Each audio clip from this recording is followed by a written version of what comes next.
Naše krajevne skupnosti.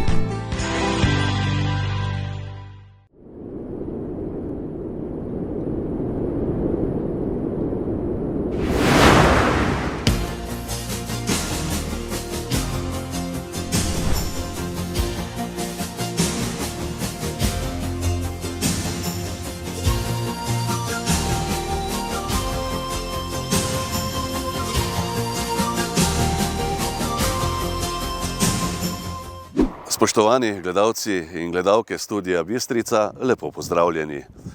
Nadaljujemo s potovanjem po naših krajevnih skupnostih. Tokrat vam predstavljamo Spodnjo Poskavo. Lepo pozdravljeni v naši krajevni skupnosti, krajevni skupnosti Spodnja Poskava.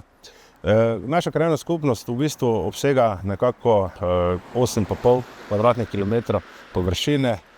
Tukaj pri nas v krajevni skupnosti je približno nekje z naseljem Pokoše 1200 ljudi. Pri nas seveda se nahajamo tukaj zdaj v centru tega starega vaškega jedra, ki ga že skozi leta nekako obnavljamo. Tudi zdaj vidite, nekako smo v zaključni fazi tega obnovitvenih del. Obnovili smo v tem našem starem jedru tudi našo najbolj znano stavbo v Spodnji Poskavi, to je stari gasilski dom, ki se tukaj nad potokom Poskava nekako že 120 let stoji. In sedaj smo ga obnovili. Zraven je tudi tale naš vrt znan, katerega pa zdaj skupaj z našim kožnim znamenjem in pa z vsemi drugimi deli, ki še pridejo, bomo obnovili v tem jesenskem času.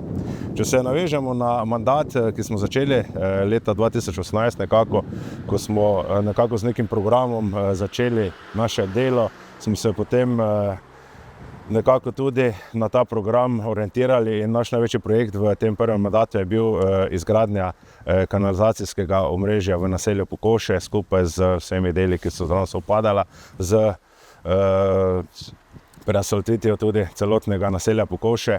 Zdaj, če pa gremo v ta naš drugi mandat, nekje na sredini smo tega mandata, pa je naš dejansko največji projekt, ki smo se ga skupaj zadali, nekako most na Gmajno. Ta most, ki že mislim, da dobrih 50 let kljubuje času in pa seveda, ki je že dotrajan in mislim, da je to naš največji projekt, ki ga bomo tukaj v krajevni skupnosti, mislim pa do leta 2026, mislim, da tudi realizirali.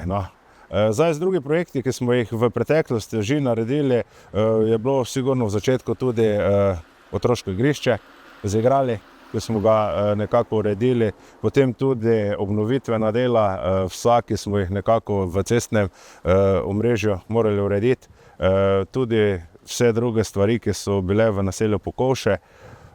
In seveda delo se nadaljuje še zdaj. Zdaj naš projekt je tudi, da bi mogoče obnovili to strugo potoka Spodnje Poskave, to je potok Mliščica, ki teče skozi naš kraj. Dejansko pa pol vsa dela, ki jih pač skupaj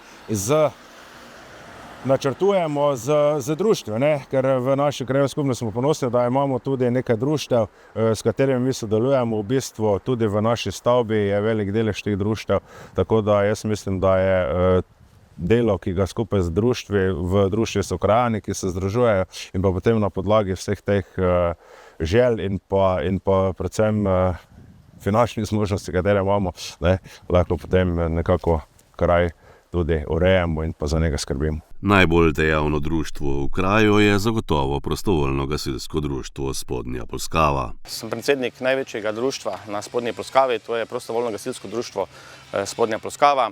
Naše društvo že obstaja od 1887. leta, ki se je čez leta razvijalo. Najprej je bil naš gasilski dom sredi vasi, sedaj smo si postavili novo, moderno zgradbo tukaj na tem mestu, kjer sedaj stojimo.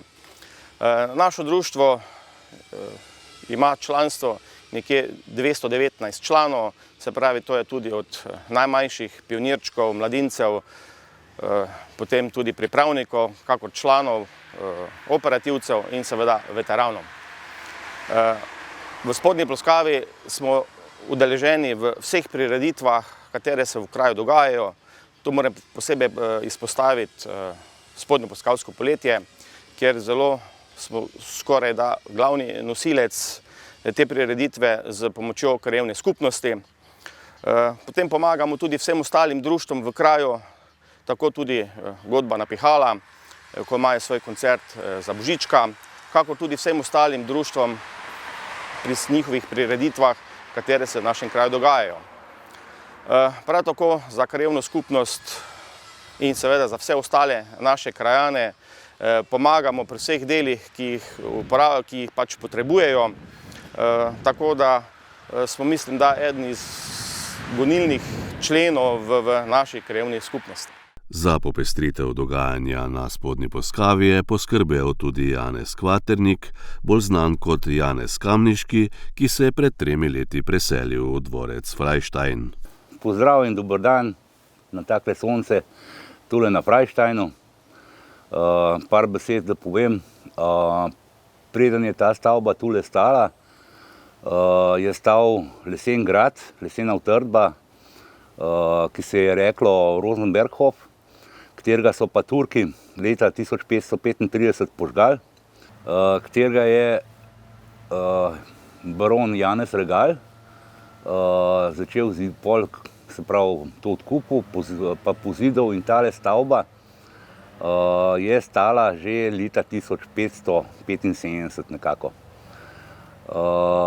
Imamo tudi na razstavi grafiko od Višarja, ki je bila narejena pa 1675 nekako, ki pa že vsebuje te stavbe okoli, gospodarska poslopja.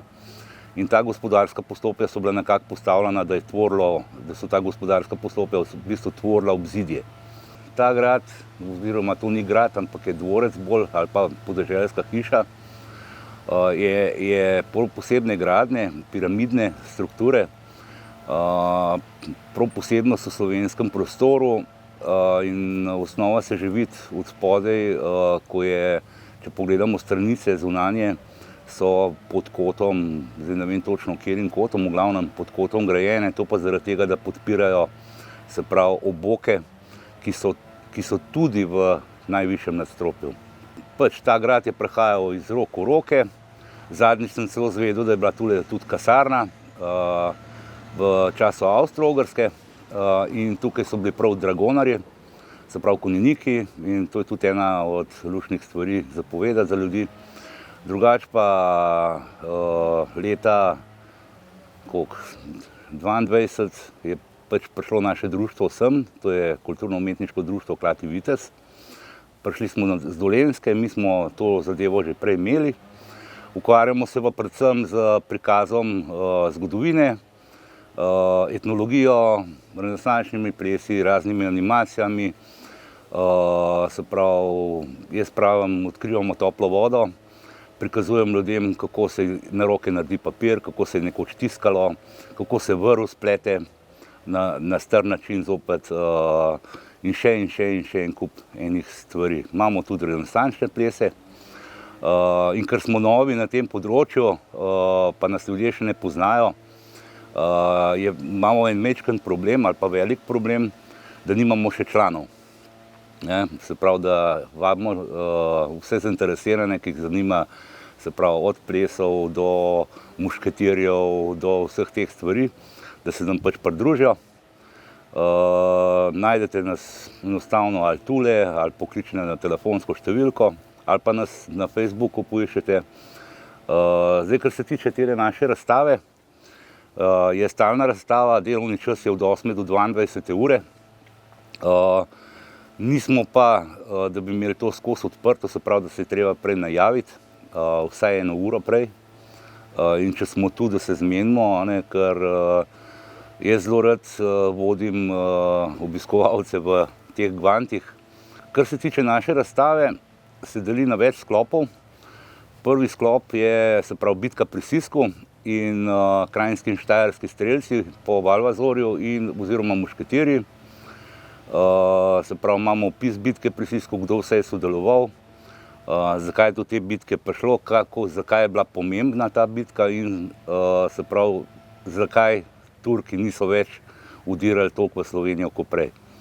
Ta bitka se je zgodila 1593 leta se pravi bitka na Sisku, pri Sisku. In prvi sklop, vidite, se pravi poleg opisov imamo tudi se pravi prvo streljno orožje, kako je izgledalo, zveste razliko med sabljo in mečem, kako izgleda mušketa, kako izgleda halebarda in vsa ta oprema. Vse pri nas se tudi interaktivno dogaja, tako da se vse tudi v roke prime, se potežka. Tako da naslednji sklop je tiskarna, grajska tiskarna. Se lahko pohvalimo, imamo največjo rekonstrukcijo tiskarske preše iz leta tam okoli 1550 in lahko tiskamo A2 format.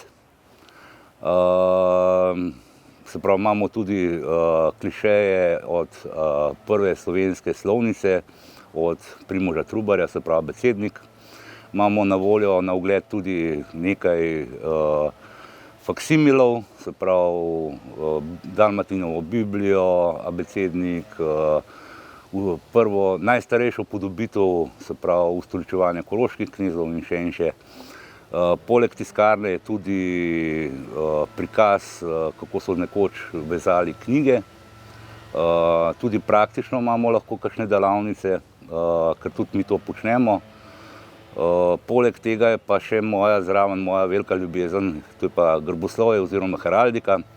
In imamo na ogled, se pravi, grbe slovenskih zgodovinskih pokrajin in pa pač pribor za tisk, se pravi, od črk svinčenih. Tukaj se tudi o Gutenbergovem izumu pogovarjamo, o Primožu Trubarju, Dalmatinu in še kom. No, zadnji sklop je pa Viteška dvorana, kjer so pa razstavljeni oklepi, orožje, kovnica novcev, imamo celo orodje za izdelavo guldna, to je denar od ogrskega kralja Matija Korvina, ki ga mi Slovenci smo ga posvojili in ga imenujemo kralj Matjaž. Se pravi, tudi tukaj v Viteški orožarni je v bistvu se da vse prijeti v roke. Največ, kar se pa še spogledujemo, se pa zdaj še malo, ko smo bližina tudi Ptuja, se pa malo spogledujemo še z antičnim Rimom. Tako da povabil bi vse, ki vas zanima zgodovina, ki bi se radi kaj tudi mogoče naučili ali pa bi vi tudi kaj naučili nas, ker mi se zelo radi učimo, da se nam pridružite ali pa pridete v bistvu samo pogledati, pripeljete družino. Za naslednje leto pripravljamo tudi piknik plac v parku, kjer bodo tudi animacije za otroke, imamo vrtiljak in še. Spoštovani gledalci in gledalke Studia Bistrica, tukaj pri dvorcu Frajštajn zaključujemo predstavitev krajevne skupnosti Spodnja Poskava. Upam, da ste izvedeli marsikaj zanimivega.